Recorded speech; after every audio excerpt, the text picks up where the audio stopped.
नमस्कार, मैं अंकित स्वागत करता हूं आप सभी का हमारे YouTube चैनल ऑनलाइन प्रेप में। आज के इस क्लास में हम लोग हल करेंगे हिंदी व्याकरण के महत्वपूर्ण अभ्यास प्रश्नों को, जो आप सभी लोगों के परीक्षा के दृष्टि से बहुत ही महत्वपूर्ण है। तो जो भी स्टूडेंट इस चैनल पे नए हों, चैनल को सब्सक्राइब कर ले ताकि आप सभी लोगों को जितने भी महत्वपूर्ण विषय हैं उसके अभ्यास प्रश्न और प्रैक्टिस सेट ऐसे इस चैनल पे मिलता रहे। तो जो भी स्टूडेंट हमारे पेड कोर्स से जुड़ना चाहते हैं वो हमारे दिए गए कॉन्टैक्ट नंबर पे कॉल करके, मैसेज करके, जानकारी प्राप्त करके हमारे पेड कोर्स से जुड़ सकते हैं। हमारी जो आप सभी लोगों के एग्ज़ाम के लिए हमारी क्लासेस लगातार शुरू हो गई हैं। तो आज के इस क्लास में जैसा कि आप लोग स्क्रीन पर देख रहे हैं, हम लोग प्रश्न नंबर 76 से अभ्यास प्रश्नों को हल करेंगे।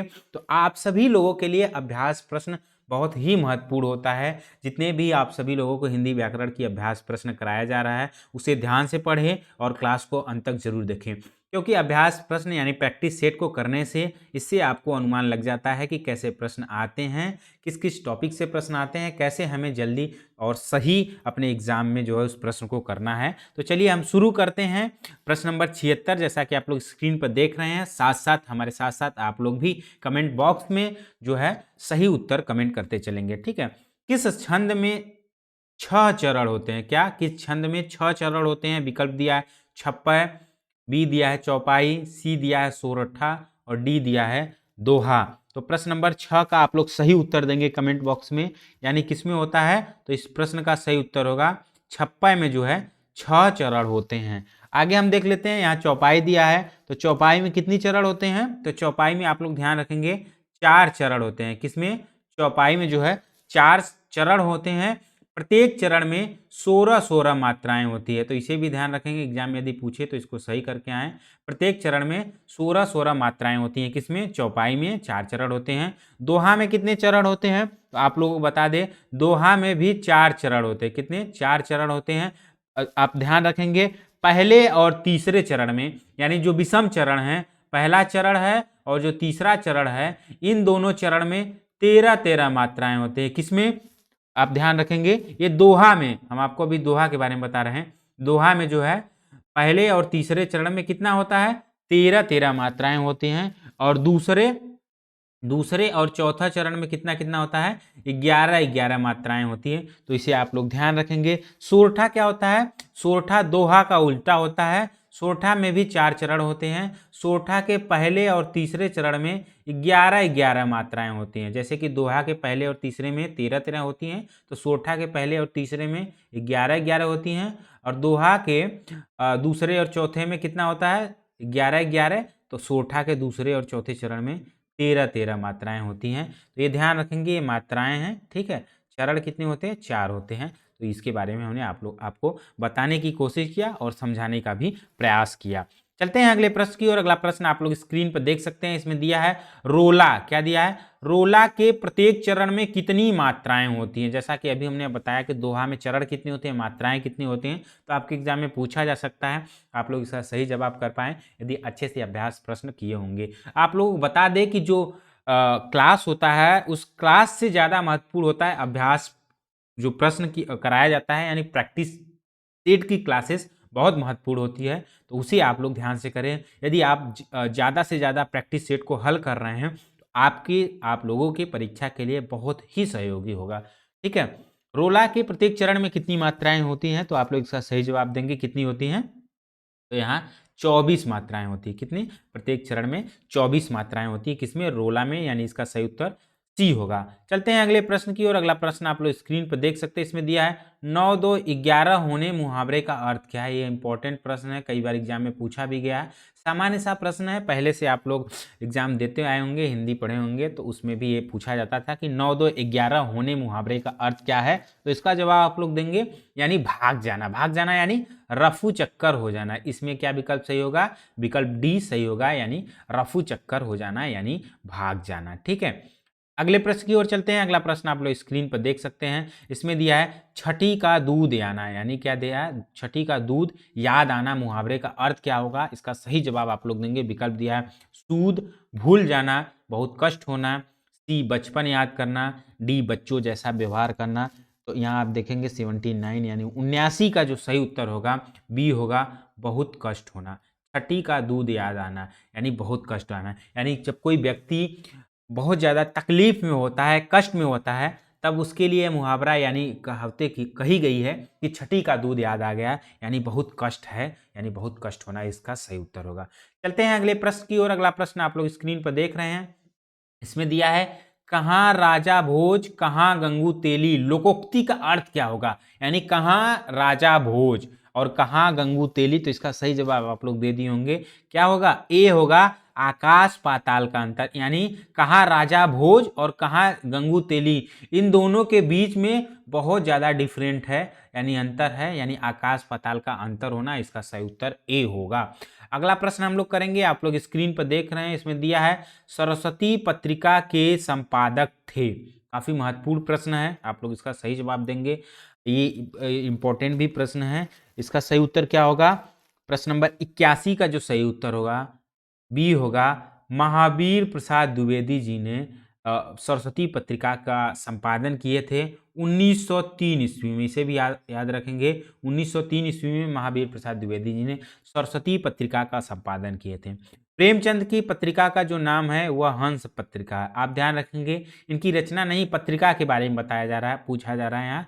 तो हंस पत्रिका किसकी है? तो प्रेमचंद की है। बाबू श्याम सुंदर दास की जो पत्रिका है वो यहाँ ध्यान रखेंगे, बाबू से दिया है, बाबू हरिश्चंद्र दिया है, यानी इनकी क्या होगा? कवि वचन सुधा, कवि वचन सुधा किसकी पत्रिका है? तो यह हरिश्चंद्र की पत्रिका है, और हंस जो है सरस्वती प्रेमचंद की पत्रिका है। अगले प्रश्न की ओर चलते हैं। अगला प्रश्न आप लोग स्क्रीन पर देख रहे हैं, प्रश्न नंबर 82 में पूछा है आंख शब्द का तत्सम रूप क्या है? तत्सम यानी जो संस्कृत से सीधे हिंदी में प्रयोग किए जाते हैं, हम आप लोगों को बार बार बताते चल रहे हैं, जो भी स्टूडेंट नया इस क्लास को नए तरीके से देख रहे हैं उन्हें भी बता दें, तत्सम शब्द वे होते हैं जो संस्कृत से सीधे हिंदी में प्रयोग किए जाते हैं, यानी शुद्ध शब्द होते हैं, वह तत्सम शब्द होते हैं। तद्भव क्या होते हैं? हिंदी का बिगड़ा हुआ रूप। तत्सम क्या होगा? आंख क्या है? आंख तद्भव शब्द है, तो आंख का तत्सम क्या होगा?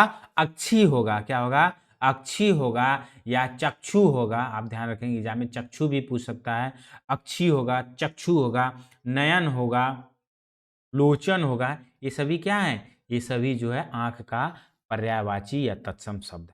अगला प्रश्न हम लोग देखेंगे, इसमें दिया है साखी। क्या दिया है? साखी शब्द का तत्सम रूप क्या है? यानी साखी का तत्सम रूप क्या होगा? इस प्रश्न का सही उत्तर सी होगा, साक्षी। यानी 83 का क्या होगा? साक्षी, यानी गवाह जिसे कहते हैं। साखी का अर्थ क्या होता है? गवाह। गवाह ये आपका जो है साक्षी होगा, इसका तत्सम शब्द किसका? साखी का। अगले प्रश्न की ओर चलते हैं। अगला प्रश्न आप लोग स्क्रीन पर देख सकते हैं, इसमें दिया है रिक्शा किस भाषा का शब्द है? यानी फारसी, बी अरबी, सी जापानी या डी तुर्की। तो इसका सही जवाब आप लोग दे दिए होंगे, काफी महत्वपूर्ण प्रश्न है, आप लोग इसे नोट कर लेंगे, याद रखेंगे, अक्सर पूछा भी जाता है। रिक्शा जो है वह जापानी भाषा का शब्द है। किसका? जापानी भाषा का शब्द है। इस प्रश्न का सही उत्तर सी होगा। चलते हैं अगले प्रश्न की ओर। अगला प्रश्न दिया है उत्थान शब्द में कौन सा उपसर्ग लगा है? तो इसका सही जवाब देंगे उपसर्ग, यानी वे शब्दांश जो मूल शब्द के पूर्व में जुड़ता है। कहाँ? पूर्व में, यानी आगे जुड़ता है, वह उपसर्ग कहलाता है। तो 85 का सही उत्तर आप लोग दे दिए होंगे, उत लगा है। क्या है? उत, यानी ध्यान रखेंगे उत धन थान होता है, जिससे जो है उत उपसर्ग लगने से उत्थान शब्द नया शब्द बनता है। ठीक है, इसका सही उत्तर सी होगा। अगले प्रश्न की ओर चलते हैं। अगला प्रश्न आप लोग स्क्रीन पर देख रहे हैं, इसमें पूछा निम्नलिखित शब्दों में कौन सा शब्द उपसर्ग रहित है? यानी उपसर्ग रहित है, यानी उपसर्ग से नहीं बना है। तो अपमान जो है यह उपसर्ग लगा हुआ है, यानी मान में अप लगा है। आवरण आप लोग देखेंगे प्रश्न नंबर 86, जैसा कि स्क्रीन पर देख रहे हैं, अपना होगा उपसर्ग से रहित है, यानी यह मूल शब्द है। आवरण यानी जो है आवरण यानी वर्ण में आ लगा है, ये भी उपसर्ग है। कृति में अप लगा है, ये भी उपसर्ग है, यानी इसका सही उत्तर क्या होगा? जो है उपसर्ग रहित है, जो उपसर्ग के बिना जो शब्द है वह अपना होगा, बी सही है। चलते हैं अगले प्रश्न की ओर। अगला प्रश्न आप लोग स्क्रीन पर देख रहे हैं, प्रश्न नंबर 87 से लेकर 88 तक के प्रश्न है। इसमें पूछा है निम्नलिखित शब्दों में कौन सी संधि है? अब ध्यान रखेंगे, इसमें संधि पूछा है, ऐसे ही आपके एग्जाम में प्रश्न आता है। तो संधि क्या है, यहाँ हम लोग संधि के बारे में देखेंगे। 87 में दिया है महर्षि। महर्षि कौन सी संधि है? यानी प्रश्न नंबर 87 आप देखेंगे, सबसे पहले महर्षि का संधि विच्छेद करेंगे, फिर आप संधि का पता लगाएंगे। तो महर्षि का क्या होगा, महाधन क्या होता है, महाधन ऋषि, क्या होता है, महाधन ऋषि, यानी आ, इसका जब हम संधि विच्छेद करते हैं तो आ प्लस री मिलके क्या होता है, अर हो जाता है। क्या हो जाता है, अर। तो बनता है हमारा महर्षि, यानी क्या बनता है, महर्षि शब्द बनता है। तो इसका आप लोग ध्यान रखेंगे, 87 का कौन सा सही होगा, यानी ए होगा, स्वर संधि। ठीक है, महर्षि कौन सी संधि है, स्वर संधि। यदि स्वर संधि में पूछा जाए महर्षि कौन सा संधि है, तो आप लोग क्या बताएंगे, महर्षि जो है गुण संधि है। क्या है, गुण संधि। किसमें, स्वर संधि में। ठीक है, आप लोग ध्यान रखेंगे, संधि के 3 प्रकार हैं। पहला स्वर संधि, दूसरा जो आपका संधि के प्रकार में आता है व्यंजन संधि, और जो तीसरा आपका है वह विसर्ग संधि। जैसा कि आप लोग जानते हैं स्वर संधि के 5 प्रकार हैं, जिसमें दीर्घ संधि, गुण संधि, वृद्धि संधि, अयादि संधि, ये सभी जो संधि आती हैं यह किसमें है, स्वर संधि में आते हैं। ठीक है, आगे हम देखेंगे अगला, आप लोग जैसा कि स्क्रीन पर देख रहे हैं, प्रश्न नंबर 88 में दिया है स्वागतम। स्वागतम में कौन सा संधि है, ए गुण संधि, बी यड़, या सी वृद्धि, या डी दीर्घ संधि। तो सबसे पहले उसका संधि विच्छेद आप करेंगे, उसके बाद संधि का पता लगाएंगे। सुधन आगत, क्या होता है, सुधन आगतम, किसका होता है, स्वागतम का जो है संधि विच्छेद होता है। यानी यहाँ देखेंगे सु में उ लगा हुआ है, उ प्लस आ मिलके, उ प्लस आ मिलके व बनता है। तो कौन सा संधि होगा, आप लोग इसका सही जवाब देंगे, यानी यड़ संधि होगा। क्या होगा, यड़ संधि।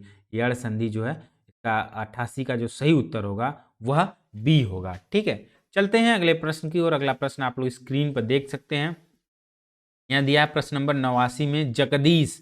जगदीश में यहाँ संधि विच्छेद करना है, इसमें इस विकल्प में कौन सा सही विकल्प होगा जगदीश का, तो आप लोग इसका सही जवाब देंगे। सबसे पहले जगदीश को 2 भाग में विभाजित करेंगे तो क्या होगा, यानी जगत धन ईश। क्या होगा, जगत धन ईश, इसका सही उत्तर होगा ए 89 का। कौन सा संधि है यह भी आप लोगों को बता देते हैं, व्यंजन संधि है। कौन सा, व्यंजन संधि है। इसे भी ध्यान रखेंगे कैसे संधि विच्छेद करना है। व्यंजन संधि कैसे होगा, यानी जगत, आप ध्यान रखेंगे जगत, जगत त के नीचे हलंत लगने से क्या होता है, यहाँ पर स्वर का प्रयोग नहीं हुआ है, यानी व्यंजन ही है। तो यहाँ देखेंगे व्यंजन, जब व्यंजन आप देखेंगे कि व्यंजन और स्वर के मिलने से, व्यंजन और स्वर के मिलने से जब जो है कह सकते हैं वर्ड बनता है वह व्यंजन संधि होता है। जैसे स्वर और स्वर के मिलने से जो बनता है वह स्वर संधि होता है। विसर्ग संधि में विसर्ग लगा होता है, जिससे आप उसकी पहचान। आगे हम देखते हैं प्रश्न नंबर 90 में दिया है महोत्सव। क्या दिया है, महोत्सव। काफी महत्वपूर्ण प्रश्न है। महोत्सव का संधि विच्छेद क्या होगा, आप लोग बताएंगे। प्रश्न नंबर 90 का, यानी महाधन उत्सव क्या होता है, महाधन उत्सव किसका, महोत्सव का होता है, महाधन उत्सव। जैसे आ प्लस उ मिलके ओ बनता है। क्या बनता है, आ, महा में क्या है, आ प्लस उ मिलके क्या बनता है हमारा, ओ बनता है। ओ से जब बनता है तो महा में आ हो गया, और उत्सव में उ मिलके ओ बना, तो क्या बना, महोत्सव शब्द बना। यानी यह कौन सी संधि है, तो यह गुण संधि है। क्या, गुण संधि। आप लोग ध्यान रखेंगे, आपके एग्जाम में गुण पूछा जाए तो गुण संधि होगा, यदि स्वर पूछा जाए, स्वर व्यंजन विसर्ग में पूछा जाए तो स्वर संधि। यानी स्वर संधि के अंतर्गत जो है, स्वर संधि के अंतर्गत ही गुण संधि आता है, तो यह गुण संधि होगा। कौन, महोत्सव। अगले प्रश्न की ओर चलते हैं। अगला प्रश्न आप लोग स्क्रीन पर देख रहे हैं, दिया है यशोदा का संधि विच्छेद करिए। यानी प्रश्न नंबर 91 आप लोग देखेंगे, इसे संधि विच्छेद करेंगे तो क्या होगा, यशः धन दा। क्या होगा, यशः धन दा, यानी इसका सही उत्तर बी होगा। कौन सा संधि, तो विसर्ग संधि। जैसे कि आप लोगों को हमने बताया विसर्ग संधि की पहचान कैसे करेंगे, जब उसका संधि विच्छेद करेंगे तो उसमें विसर्ग लगा होगा, यानी यशः, यशः में विसर्ग लगा है, तो यह कौन सी संधि होगी, विसर्ग संधि। अगले प्रश्न की ओर चलते हैं। इसमें दिया है कि 92 से लेकर 98 तक के जो प्रश्न है उसमें दिया है कि शब्दों में प्रयुक्त समास का नाम बताइए। क्या, समास का नाम बताना है। जैसा कि आप लोगों को हमने क्लास में समास जो पढ़ाया था उसमें अच्छे से समास की परिभाषा और पहचान के साथ बताया था कि समास को कैसे पहचान कर सकते हैं कि कौन सा समास है। 92 को देखते हैं फिर समझते हैं हम लोग। सप्ताह क्या दिया है, सप्ताह में कौन सा समास है, अव्ययी भाव है या तत्पुरुष है या कर्मधारय है या द्विगु समास है। तो 92 का सही उत्तर आप लोग देंगे क्या होगा, सबसे पहले जब भी समास पूछा जाए, संधि पूछा जाए तो उसका विच्छेद करेंगे, यानी संधि में संधि विच्छेद करेंगे और समास में समास विग्रह करेंगे। तो समास विग्रह करेंगे सप्ताह का तो क्या होगा, 7 दिनों का समूह। क्या होता है, 7 दिनों का समूह जो है यह क्या होता है, सप्ताह होता है। तो इसे ध्यान रखेंगे। आप लोगों को हमने बताया है कि जहां भी समूह या समाहार का प्रयोग हो या समाहार आए वहां सदैव द्विगु समास होता है। तो इसका आप ध्यान रखेंगे। द्विगु समास संख्यावाची होता है, समूह और समाहार जो है उसमें पाया जाता है तो वह द्विगु समास होता है। इसका सही उत्तर होगा डी। चलते हैं अगले प्रश्न की ओर। अगला प्रश्न आप लोग स्क्रीन पर देख रहे हैं, इसमें दिया है रोग पीड़ित। इसमें बीच में योजक चिन्ह का प्रयोग लगा है। जब हम आप लोगों को पढ़ा रहे थे समास, तो द्वंद्व समास जब पढ़ा रहे थे उसमें हमने बताया था कि आप योजक चिन्ह के प्रयोग से जो है उसका सही उत्तर नहीं देंगे, कभी कभी गलत भी हो जाता है, योजक चिन्ह का प्रयोग नहीं होता है तभी वह द्वंद्व होता है। तो यहाँ योजक चिन्ह को देखते ही आप लोग द्वंद्व समास को सही कर देंगे, लेकिन यह गलत होगा। कैसे, अभी हम बताएंगे। 93 का सही उत्तर आप लोग देंगे क्या होगा, तत्पुरुष समास। कैसे, समास जब भी पूछा जाए तो उसका पहले समास विग्रह करेंगे, फिर आप समास की पहचान करेंगे। क्या है, रोग पीड़ित, यानी रोग से पीड़ित। जब हम इसका विग्रह करेंगे तो होगा रोग से पीड़ित। हमने बताया था तत्पुरुष समास पढ़ाते समय कि जब भी कारक चिन्हों का प्रयोग विग्रह करते समय आए तो वह सदैव तत्पुरुष समास होता है। रोग से पीड़ित यानी वह रोग से पीड़ित है, यहाँ से कारक चिन्ह प्रयोग हुआ है तो वह तत्पुरुष समास होगा। ठीक है, इसका सही उत्तर क्या होगा, डी होगा। अगले प्रश्न की ओर चलते हैं। अगला प्रश्न आप लोग स्क्रीन पर देख रहे हैं, इसमें दिया है कर्मधारय समास निम्नलिखित में से किस शब्द में है।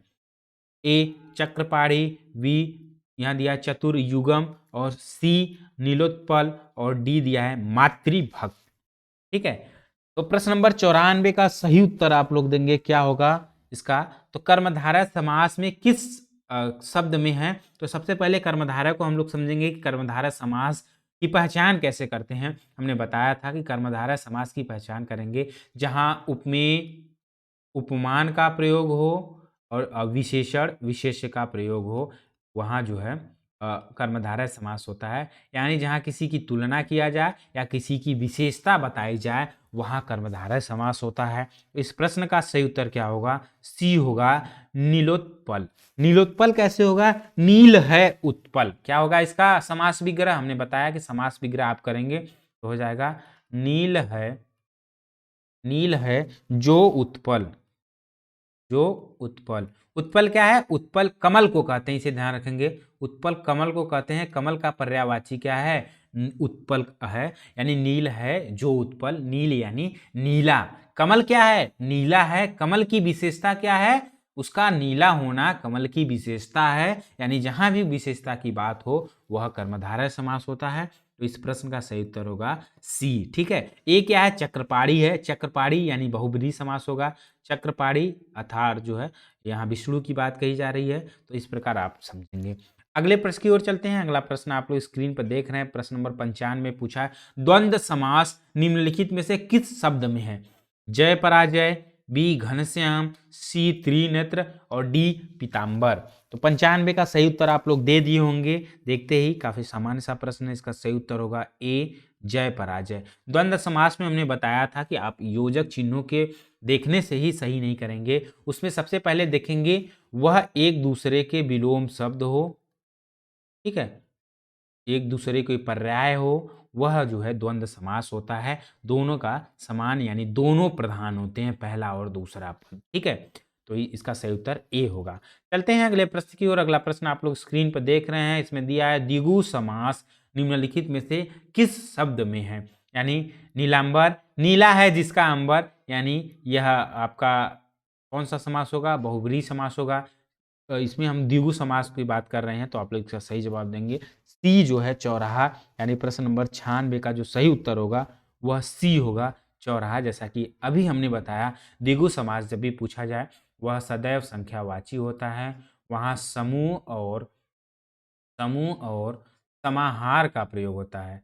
समूह और समाहार आप लोगों को वहाँ प्रकट होता दिखाई देता है, वह द्विगु समास होता है, कहलाता है। ठीक है, अगला हम लोग देखेंगे, दिया है क्या, इसे पढ़ते हैं यहाँ पर इस प्रश्न को। प्रश्न में दिया है कि दावाग्नि, क्या दिया है, दावाग्नि शब्द का अर्थ क्या होगा, यानी दावाग्नि, यहाँ देखेंगे विकल्प दिया है, जल में लगने वाली आग, पेट में लगने वाली आग, जंगल में लगने वाली आग, उपरोक्त में से कोई नहीं। दावाग्नि, दावाग्नि का मतलब यहाँ है जंगल में लगने वाली आग को दावाग्नि कहते हैं, तो इस प्रश्न का सही उत्तर सी होगा। पेट में लगने वाली आग को जठराग्नि कहते हैं, इसे भी आप जान जाएंगे। जठराग्नि किसे कहते हैं, तो जठराग्नि जब पूछा जाए तो वह जब पेट में जो लगने वाली आग होती है उसे जठराग्नि कहते हैं, यानी जो भूख लगता है वह पेट में लगने वाली आग यानी जठराग्नि है। दावाग्नि जंगल में लगने वाली अर्थ का शाब्दिक अर्थ है। काफी महत्वपूर्ण प्रश्न है, ये भी एग्जाम में पूछा गया है कई बार। ठीक है, आगे देखते हैं अगला प्रश्न, आप लोग स्क्रीन पर देख रहे हैं। प्रश्न नंबर 98 में पूछा है कि किस शब्द का अर्थ मयूर है।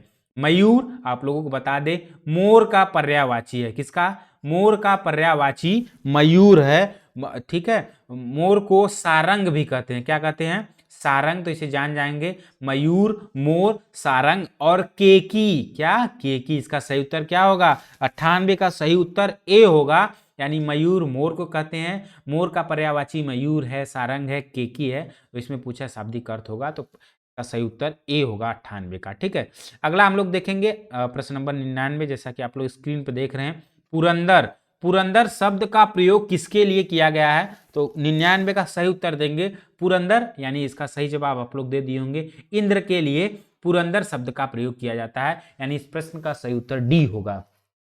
अगला प्रश्न देखेंगे और इस अभ्यास प्रश्न का, इस क्लास का अंतिम प्रश्न होगा, जो कि आप लोग स्क्रीन पर देख रहे हैं। इसमें पूछा है इनमें से कौन सा शब्द पुष्प का पर्यायवाची नहीं है। प्रश्न को ध्यान से पढ़ेंगे, पूछा है पुष्प का पर्यायवाची नहीं है, तो सबसे पहले हम देखेंगे पुष्प का पर्यायवाची क्या है, तो कुसुम क्या है, पुष्प का पर्यायवाची है प्रसून भी और सुमन, पुहुप, पुहुप भी आप ध्यान रखेंगे, पुहुप, कुसुम, प्रसून, प्रसून और सुमन ये सभी पुष्प के पर्यायवाची हैं, और इसमें पूछा है कि नहीं है, तो इसका सही उत्तर क्या होगा, सी होगा इस प्रश्न का, यानी प्रश्न नंबर 100 का जो सही उत्तर होगा वह सी, अनंग जो है पुष्प की पर्यायवाची नहीं है, इसका सही उत्तर सी होगा। ठीक है, आज के क्लास में इतना ही रखते हैं, तो हम उम्मीद करते हैं कि आप सभी लोगों को आज के इस क्लास में जो हमने यहाँ 76 से लेकर 100 तक के अभ्यास प्रश्नों को हल कराए, ये सभी महत्वपूर्ण प्रश्न हैं।